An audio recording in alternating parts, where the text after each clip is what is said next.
COVID-19 can be characterized as a pandemic. Acabei de decretar o estado de emergência.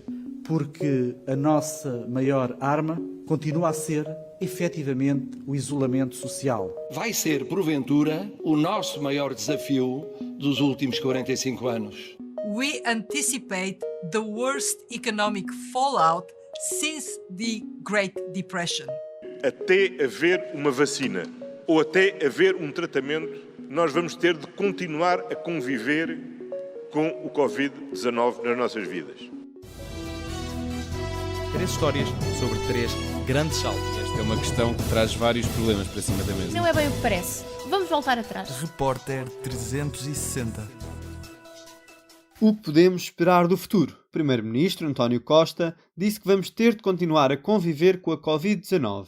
Durante quanto tempo? Será que aprendemos com os meses de confinamento? Que transformações vai ter a sociedade? Como se vão transformar as nossas relações pessoais? Para nos responder, falamos com o sociólogo e professor catedrático do Departamento de Sociologia do ISCTE, Gustavo Cardoso. Nós estamos a viver uma experiência social não planeada por ninguém e com uma característica muito própria. Ou seja, nós, enquanto seres sociais, vivemos por rotinas e mesmo quando odiamos as rotinas, substituímos uma rotina por outra rotina. Se quisermos colocar as coisas deste modo, não querer ter nenhuma rotina é uma rotina também. Coisas como ir jantar fora com amigos, ir visitar os familiares. Todas essas dimensões, elas faziam parte daquilo que nos fazia felizes e daquilo também que nos dá a nossa dimensão de seres sociais e, portanto, em última análise, da definição do que são pessoas em sociedade. Com o isolamento, perdemos a rotina que antes nos ditava os dias. Mas não foi só a rotina que perdemos. Perdemos também o que talvez nos faz mais falta, o contacto humano. Das palavras de um amigo meu, sociólogo, o professor Vânia Baldi, nós éramos felizes, mas não sabíamos. Ou seja, nós, no nosso cotidiano, tínhamos um conjunto de coisas que só viemos a valorizar quando nos foram retiradas. Mas ainda há quem não aceite esta nova realidade. As pessoas, quanto mais estiverem em processo de negação face à mudança, mais lhes vai custar a admitir que não haja solução rápida para o problema. E isso tem impactos quer na saúde mental, mas também em termos da própria saúde mental da sociedade. Ou seja, nós como um todo partilhamos ideias e partilhamos visões. E é aquilo que nos permite viver e estar uns com os outros. Se nós entrarmos num processo de descrença, ou não acreditarmos nas instituições, elas deixam de funcionar. A mesma coisa acontece se nós acharmos que, de repente, não vale a pena fazer nada porque vamos morrer todos, ou vamos ficar todos contagiados, isto vai... Ou seja, temos de tentar encontrar o equilíbrio para não cair nesse ponto e, ao mesmo tempo, também não estarmos hiper-otimistas que tudo vai resolver, se vai resolver e tudo vai correr bem. Isso serve para os primeiros tempos, mas depois começa a ser complicado manter essa dinâmica. Uma das primeiras medidas anunciadas no fim do estado de emergência foi a obrigatoriedade do uso de máscara de proteção em locais públicos. Que efeito têm as máscaras na nossa forma de pensar a pandemia? Hoje em dia estamos a entrar na normalidade de ter máscara e de estar na rua com máscara. Introduz uma certa normalidade em que nós nos vamos esquecendo que estamos em pandemia, depois precisamos de ser lembrados, como se tivéssemos que ter uma espécie de sinal permanentemente a acender e a dizer-nos: atenção, olha, que a pandemia ainda não acabou. Lembra-te. Mas a normalidade à qual estávamos habituados não vai voltar tão depressa. Preparar-nos para o pior, desejar o melhor. Essa deve ser o lema para a gestão para os próximos tempos. E agora estamos a viver e a escrever a história. Vamos ver o que é que vai acontecer. Não conseguimos saber qual vai ser o desfecho desta pandemia, mas sabemos o que aconteceu em outras pandemias da história da humanidade. Rui Tavares, escritor, historiador e político português, fala-nos um pouco sobre as pandemias que antecederam a Covid-19. Pode-se dizer que a partir da peste negra, que é quando começa a sério uma política de quarentena, iniciada pelos venezianos, basicamente percebeu-se que a quarentena é uma das coisas que, ainda antes de sabermos as causas, ainda antes de sabermos exatamente qual é que é o vetor da infecção, e evidentemente muito antes de sabermos curas, muito antes de sabermos sobre vacinas, a quarentena era uma coisa que funcionava. E a quarentena é uma coisa que funciona. Portanto, desse ponto de vista, de certa forma, obriga-nos a uma certa modéstia a pensar que aquilo que neste momento mais está a funcionar, o que achatou a curva e o que em certos casos, como aqui o dos Açores ou como o da Nova Zelândia ou outros, pode contribuir para eliminar a transmissão, é a mesma coisa que já se usava há 600, 700 anos atrás. No caso da peste negra, que é um dos casos mais instrutivos para a pandemia do Covid-19, a peste negra tem eventualmente as primeiras documentações de uma coisa a que depois chamamos a peste negra ou peste bubónica, são de 1320, numa região da China, numa província da China chamada Hubei, que hoje em dia chamamos Hubei, e dentro dessa região de Hubei, numa zona que é a nordeste de uma cidade chamada Wuchang, que é uma de 3 cidades que depois se juntaram para fazer uma cidade que nós hoje chamamos Wuhan. Ou seja, começou no mesmo sítio onde começou a pandemia do Covid-19. Dessa época ficaram alguns documentos. Quando, na década de 1320, aparecem os primeiros surtos em Hubei, o que os documentos dizem é quase até difícil de acreditar nisso, tal a magnitude da pandemia aí, é que 90% da população morreu, 9 em cada 10. Só 10% é que sobrevivem. Com as pulgas a passarem dos ratos para os cavalos dos mongóis e eventualmente para uns camelos daquela região, que são os camelos báctrios, chegaram ao Mar Negro, à Península da Crimeia. Na Península da Crimeia havia uma cidade chamada Cafá, que pertencia aos genoveses, portanto, que é uma república italiana, e os ratos entraram nos barcos e vieram até Génova, parando primeiro na Sicília, e portanto começou aí, 1348.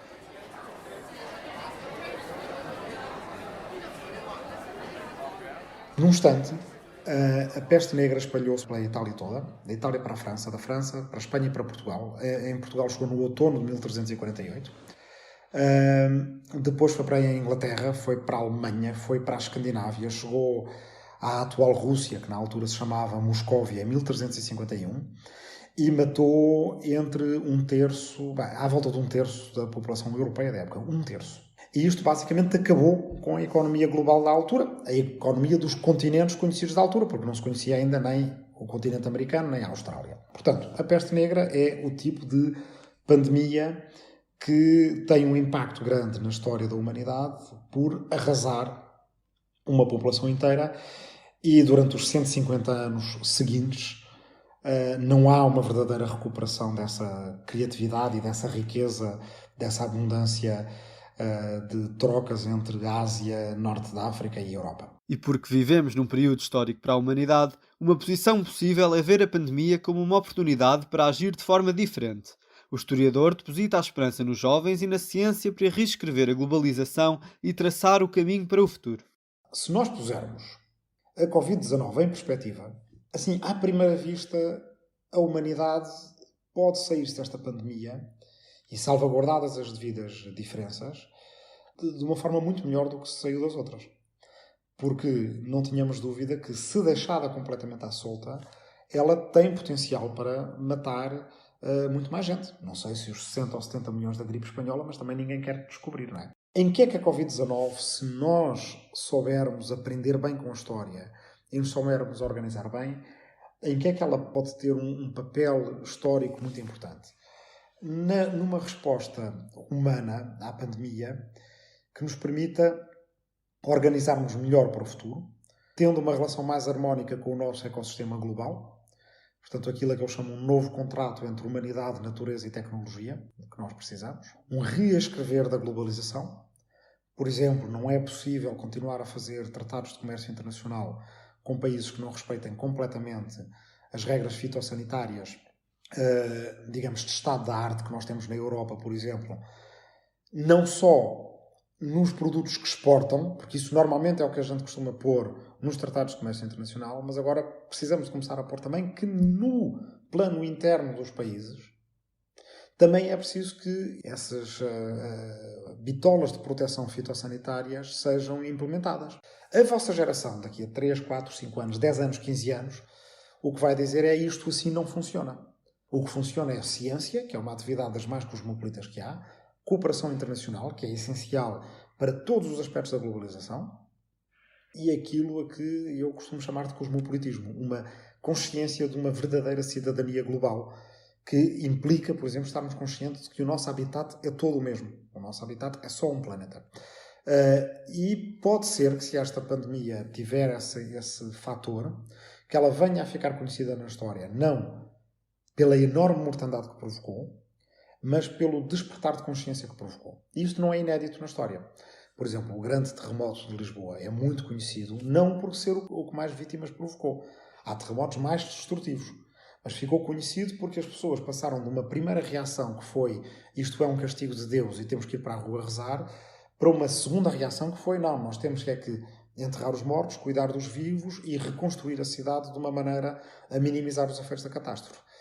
Esta pandemia pode ser o equivalente em termos da história das pandemias. Como é que a União Europeia vai sair disto? Caminhamos para o seu fim? Eu acho que não vai haver um colapso da União Europeia. Pode haver. Os impérios chegam ao fim, os países chegam ao fim, entidades políticas como a Sociedade das Nações chegaram ao fim. A União Europeia pode chegar ao fim. E acho que há critérios que nos permitem até dizer quais é que são os piores riscos para a União Europeia. Mas, no entanto, esta gestão de crise foi má, mas todos os anti-europeus que acham que esta gestão de crise foi o pronúncio do fim da União Europeia, dizem-lhes, mas olhem para os Estados Unidos.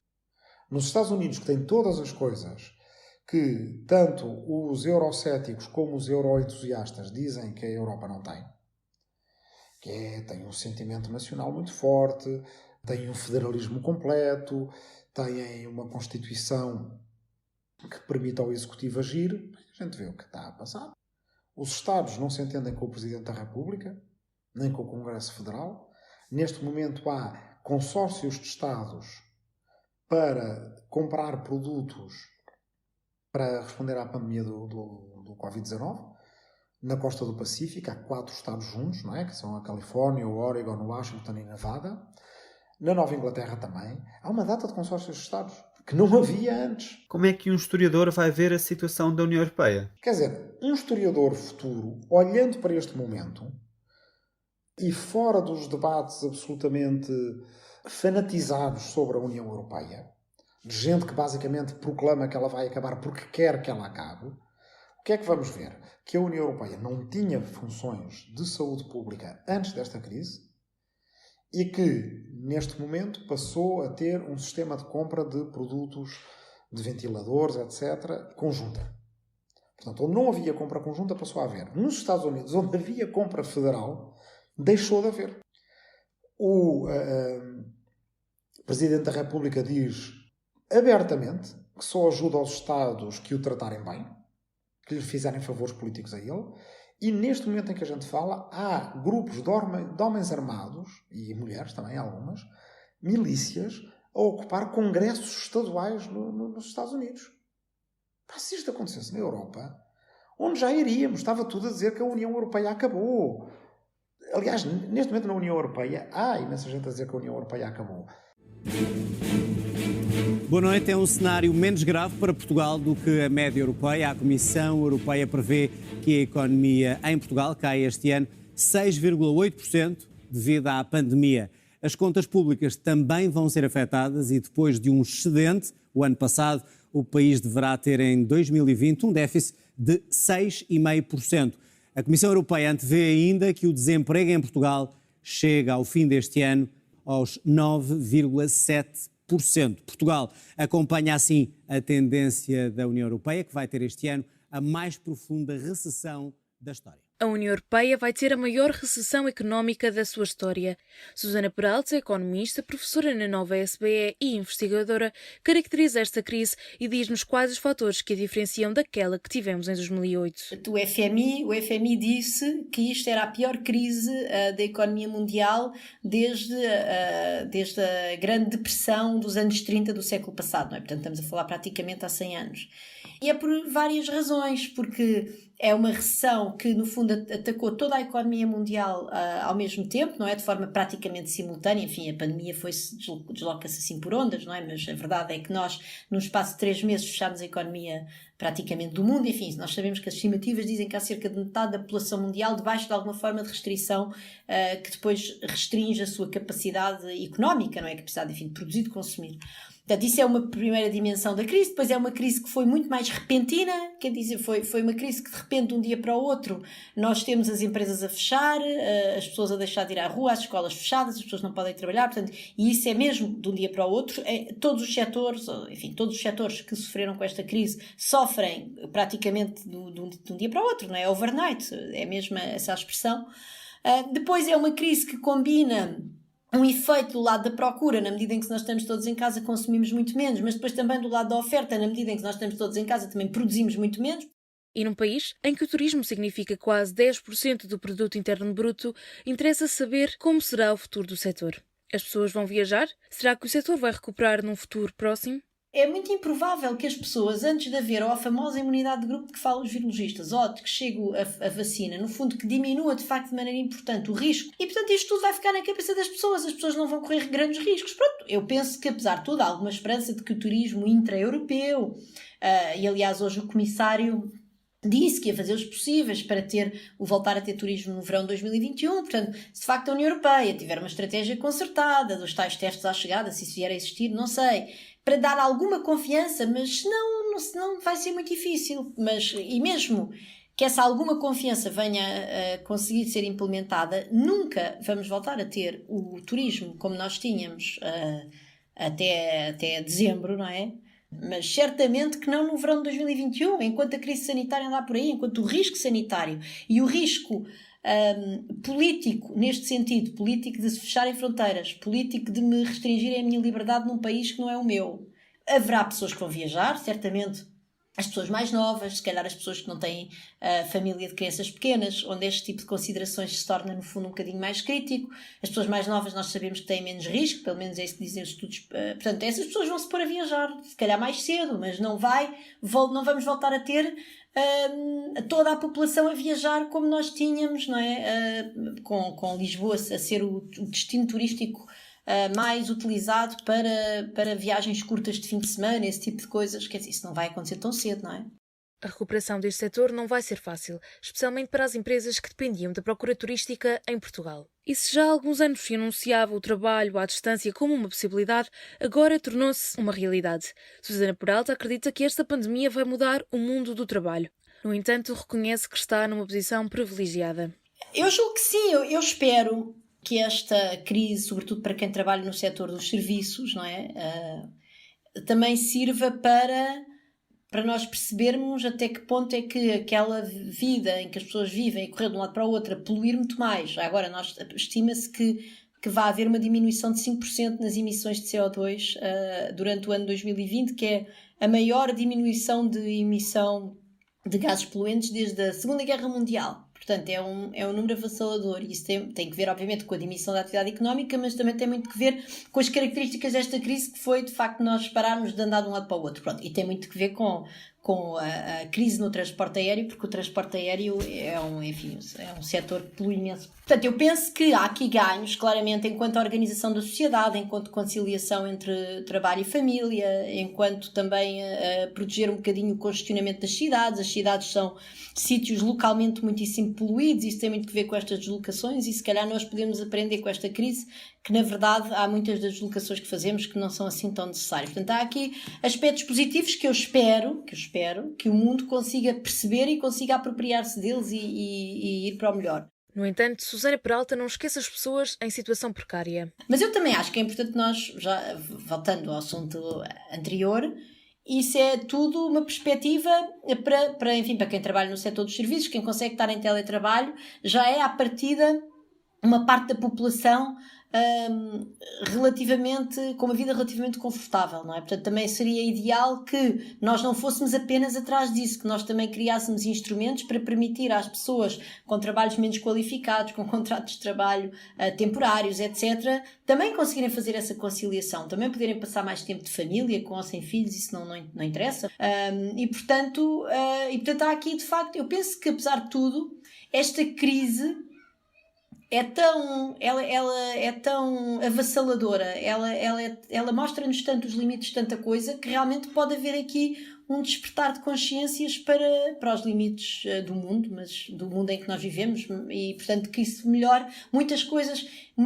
Seria fundamental, é absolutamente crucial que nós melhoremos a nossa relação com o mundo do trabalho, e isso é não só para pessoas como eu, que podem deslocar, lá está, uma parte da sua atividade para dar dentro de casa, onde eu pelo menos se calhar sou muito mais produtiva e consigo ter uma melhor conciliação com a minha vida familiar, mas também é importante que essa conciliação e que essa revolução do mundo do trabalho chegue às pessoas que têm de estar presencialmente, não é? Por exemplo, uma pessoa que trabalha a repor prateleiras de uma cadeia de supermercados tem que estar presencialmente, não pode fazer isso por teletrabalho, mas o que eu gostava era que nós conseguíssemos redistribuir melhor a riqueza para essas pessoas poderem, se calhar, trabalhar menos horas.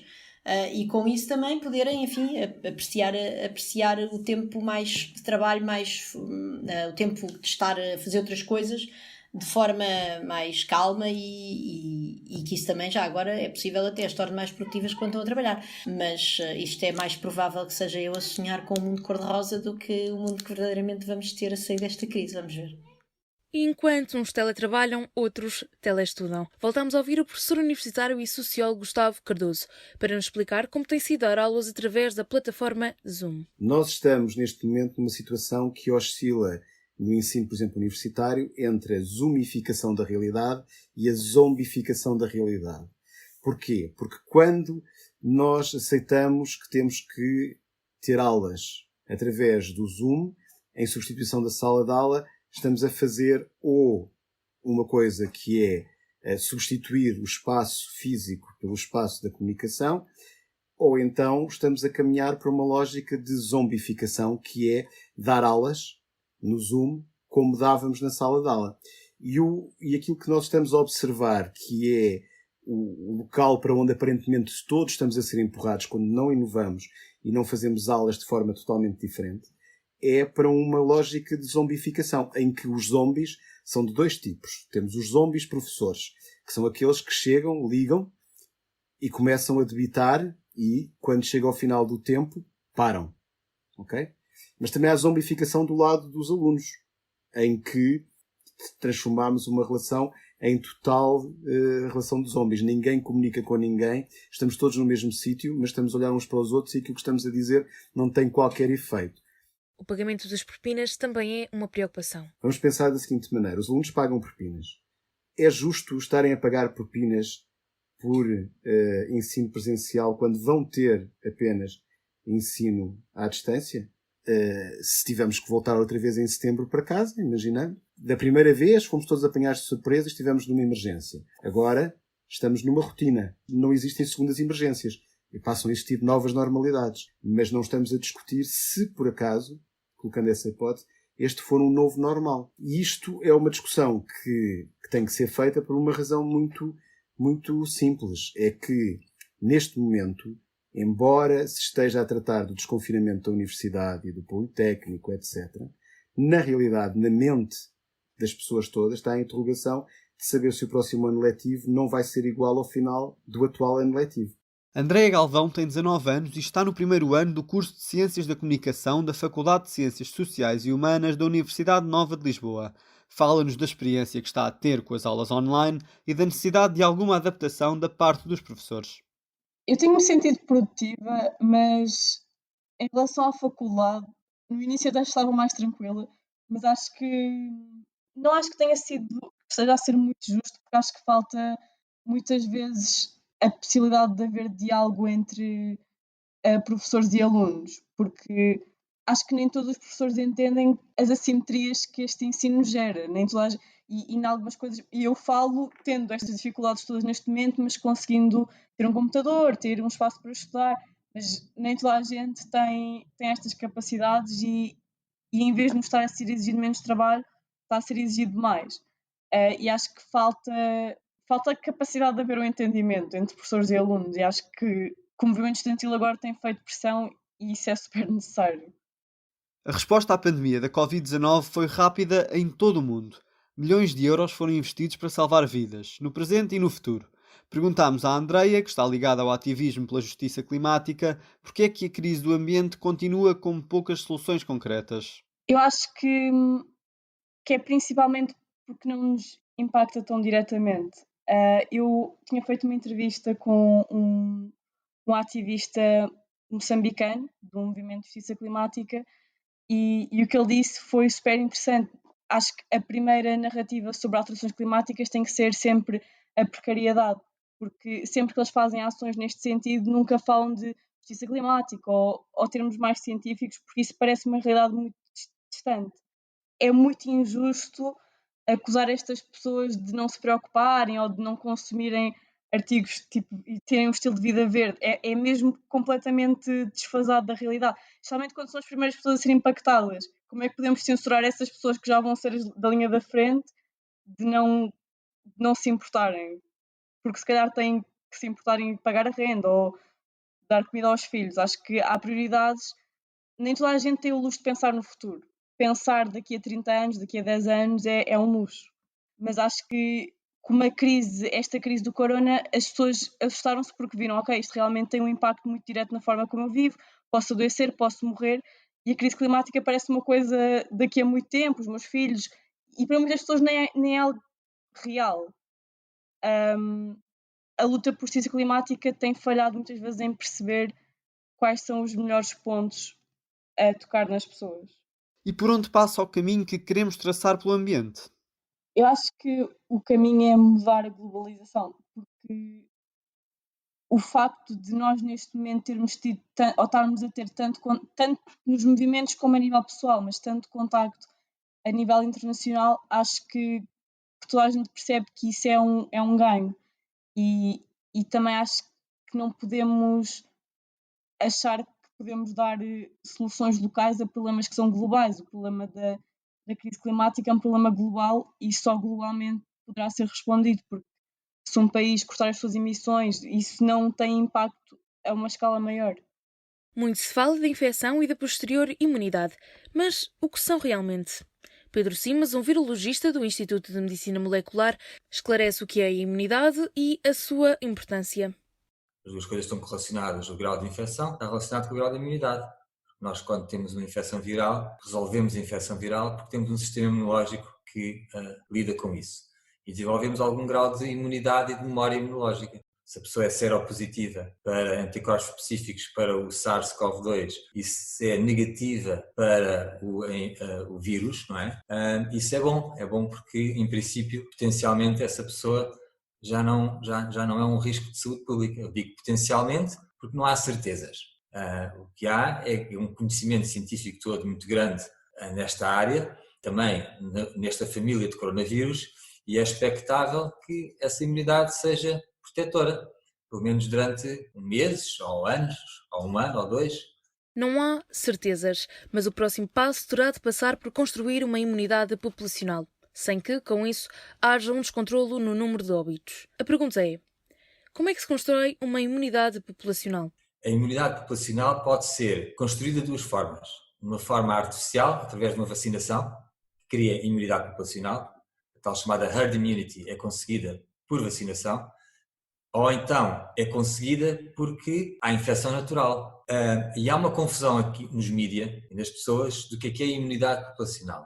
Ou seja, as pessoas muitas pessoas interpretam a imunidade populacional como deixar o vírus livre, não fazer nada, e isto ser um descontrole total e não valorizar a vida humana. Não é isso que se pretende. Tente sempre uma imunidade populacional, não há outra forma de parar a pandemia senão essa, a não ser que se conseguisse eliminar o vírus da face da Terra. Como isso é pouco provável que aconteça, há sempre este potencial pandémico e, portanto, tem que se construir imunidade. Agora, que os casos vão aumentar, isso é quase uma inevitabilidade. Seria muito estranho que se não aumentassem. Agora, a forma como vão aumentar depende muito do nosso comportamento. Encontrar uma vacina eficaz é a forma mais segura de adquirir uma imunidade de grupo. Até lá, há um risco que corremos ao sair de casa. Eu acredito que com mais de 90 vacinas a serem ensaiadas, talvez se consiga arranjar uma vacina daqui a 12 meses, daqui a 8 meses. Mas não podemos ficar em casa 8 meses, não é? E, portanto, temos que ocorrer algum risco. Mas tem que ser um risco muito controlado e a ênfase está na proteção dos grupos de risco. No mundo ideal, o que é que se faria? No mundo ideal, nós conseguíamos proteger a 100% os grupos de risco e deixaríamos correr a infecção nos grupos que não são de risco. Porque ao fazermos isso, vamos proteger os grupos de risco. Quando a maioria das pessoas, neste momento 98% das pessoas no mundo que estão infectadas, o problema não são essas pessoas, que elas têm uma mera constipação. O problema, em princípio, também a gente não sabe daqui a uns anos se não vai haver complicações por terem tido esta infecção, mas em princípio não, porque olhamos para os outros coronavírus e não é isso que acontece. Portanto, seria um bocado absurdo que isso acontecesse. Mas é possível, teoricamente é tudo possível. Em relação à vacina, não há certezas nas datas. Os testes já estão em curso e há quem aponte para setembro, dezembro, para 2021 ou há também quem diga que não haverá uma vacina nos próximos tempos. Qual será, até ao momento, o projeto mais promissor? Eu acho que são todos porque não é fácil fazer vacinas para coronavírus. Eu digo isto porque nos últimos 30 anos se tem tentado fazer vacinas para coronavírus efetivas. Acho que é esta diversidade de estratégias que me encoraja, que me dá esperança para que daqui a pelo menos 12 meses haja uma vacina que se possa dizer que tipo de eficácia é que tem. E mesmo que não tenha uma eficácia de 95% ou de 98%, como às vezes é exigido, mesmo que tenha uma eficácia de, imagina, 80% ou 70%, se calhar é bom usá-la, não é? Numa situação destas extraordinária. Mas antes de conseguirmos encontrar uma vacina, é preciso haver um plano de produção e distribuição, para não atrasar ainda mais o processo. Em que é que temos de pensar nestes meses enquanto se procura a melhor vacina? Ainda ontem li um artigo sobre isso e é extraordinariamente complexo. Essa é uma pergunta muito importante. Não estamos a falar de 1000 doses vacinais, estamos a falar de bilhões de doses. Não só o seu próprio fabrico, não é? É preciso desenhar onde é que se vai pôr a vacina, em que tipo de compartimento. É preciso desenhar uma forma de, em todas essas cápsulas, por exemplo, ter uma quantidade certa de vacina, é preciso fechá-la. Há todo um mecanismo que eu estive a ler e fiquei fascinado porque não a percebia. Depois preciso distribuí-las, administrá-las às pessoas. Portanto, pode ter a melhor vacina do mundo, mas tem que conseguir entregá-la e tem que conseguir que as pessoas adiram à vacina. E sabe que há problemas desse sentido também. Por falar em problemas, a cultura foi um dos setores que sofreu mais com os efeitos da pandemia. Teatros, livrarias, museus foram dos primeiros a fechar portas e sabemos que precisam de pessoas para sobreviver. Acho que é impossível viver, não é? Nós podemos realmente sobreviver, mas viver não vivemos certamente. O homem é um ser integral, não é? Portanto, e é corpo e espírito. E, portanto, o que alimenta o espírito é precisamente a arte, a cultura. E morrendo o espírito, morre o homem também, não é? Porque se a cultura morre, nós morremos também. A escritora Ana Filomena Amaral redigiu o manifesto entregue ao poder político. Presidente da República, grupos parlamentares, Assembleia e Ministra da Cultura. Todos receberam o documento que conseguiu mais de 300 assinaturas. Mas o que é que a terá motivado a escrever o manifesto? Nem tinha pensado numa coisa destas, mas comecei a ver nas notícias todas as preocupações da área da economia, que são absolutamente legítimas, da área da saúde, etc.